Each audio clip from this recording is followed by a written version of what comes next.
नमस्कार मित्रांनो, मी शंकर चौधरी आपल्या विविध यूट्यूब चॅनलमध्ये आपलं स्वागत करत आहे. या सध्या रब्बी हंगामात कांदा लागवड चालू आहे आणि ही कांदा लागवडीचं व्यवस्थापन कसं असतं ते तुम्हाला आज थोडक्यात दाखवणार आहे. आणि या चॅनलला नवीन असाल तर शेअर सबस्क्राईब करायला विसरू नका. रब्बी हंगामातील कांदा लागवड करण्यापूर्वी जमिनीची नांगरट करून घेतली. ट्रॅक्टरच्या साहाय्याने रोटाव्हेटरने जमीन भुसभुशीत करून त्यानंतर छोट्या ट्रॅक्टरने सारे पाडून कांद्यासाठी वाफे तयार करून घेतले. कांदा लागवडीसाठी शेतातच एका बाजूला कांद्याचे रोप तयार केले. ते रोप 1.5-2 महिन्याचे झाल्यानंतर कांदा लागवडीसाठी योग्य तयार झाले. कांदा लागवडीसाठी महिला मजुरांकडून कांदा लागवड करून घेतली.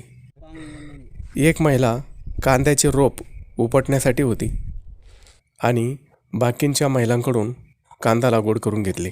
शेतकरी मित्रांनो, आपल्यासमोर सचिन अशोक चौधरी हे शेतकरी या प्लॉटमध्ये कांदा लागवड करीत आहे. तर साधारण हे क्षेत्र भरपूर दिसत आहे आणि सध्या पाठीमागं कांदे लागवड करणाऱ्या महिला दिसत आहे. तर त्यामध्ये काही लागवड पण झालेली आहे. आता ही कांदा लागवड, या लागवडीसाठी रोप तुम्ही कधी टाकलं होतं? दसरा झाल्यावर 4-5 दिवसांनी टाकलं. बरं. आणि त्यानंतर हे रोप आता सध्या किती महिन्याचं झालं आहे? 1.5-2 महिने. 1.5-2 महिन्याचं. म्हणजे दीड महिन्यात लावायला येतं का? नाही येत. म्हणजे 1.5-2 महिने लागतात. बरं. आता हे क्षेत्र किती सध्या? अर्धा एकर. अर्ध्या एकराला साधारणतः किती किलो किंवा किती पायली रोप लागतं? अर्ध्या एकराला 1.5 किलो. अर्ध्या एकराला 1.5 किलो लागतं आणि 3 किलोची पायली असते. 3 किलो. म्हणजे एक आदुलीभर रोप लागतं. बरोबर. आता हे रोप तुम्ही कुठलं लावलेलं आहे? म्हणजे त्याची व्हरायटी वगैरे काय? काय ते घरचंच बी होतं, काय सांगता नाही. गावरान कांद्याचं घरचं गावरान कांद्याचं रोप होतं. बरं. आणि आता हे तुम्ही सध्या कांद्याला तर हे कोरड्यात लावलेले चांगले का ओल्यात लावलेले चांगले? कोळड्यात लावलेले चांगले. बयाला उरकते कोळड्यात लावलेले. पण लावलेले कांदे जास्त खोल जाते आणि येवत नाही ती लवकर. पण बऱ्याच रोप देत आवडत.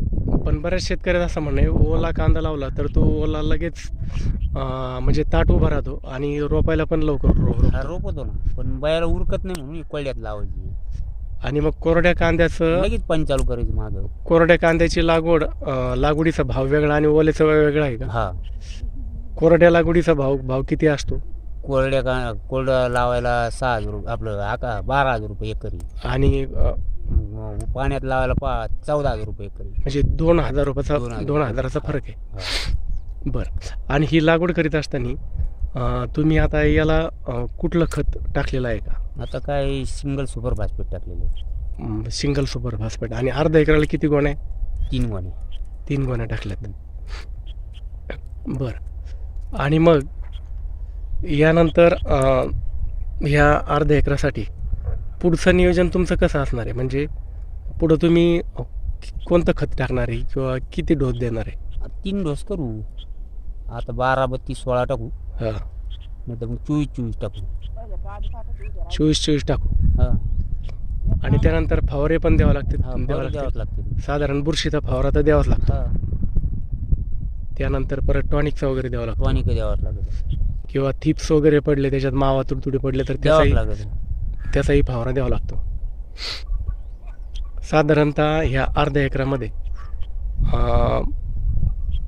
म्हणजे पूर्ण पीक निघेपर्यंत अंदाजे किती खर्च होतो? 1 एकराला कमीत कमी 40,000 रुपये खर्च होतो. म्हणजे या अर्ध्या एकराला 20 धरून चालायचे. म्हणजे काढणी सगळं? हा.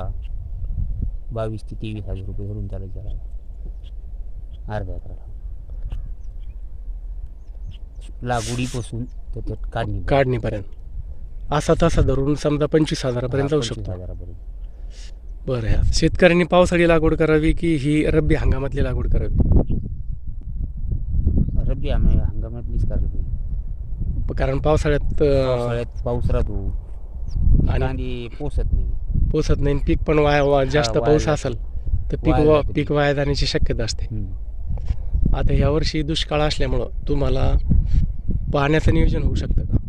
पाण्याचे नियोजन पाणीच कमीच आहे, हां. पण करू कांदे थोडंफार थोडं देऊन भरू. आता ही डिसेंबरची कांद्याला आज लय पाणी नाही लागत. आता ही सध्या डिसेंबरची लागवड चालू आहे. हा, जानेवारी फेब्रुवारी मार्चमध्ये कांदे निघतील. मार्च मध्ये. मार्च एप्रिल पण जाऊ शकतो. एप्रिल नाही जायचं, मार्चपर्यंत कांदे मार्च पर्यंत. निघू शकतात. धन्यवाद मित्रांनो, या शेतकऱ्यांनी व्यवस्थित सगळी मुलाखत दिल्याबद्दल धन्यवाद. तुम्हाला लागवडीबद्दल काय वाटतं आणि या चॅनलला नवीन असाल तर शेअर सबस्क्राईब करायला विसरू नका.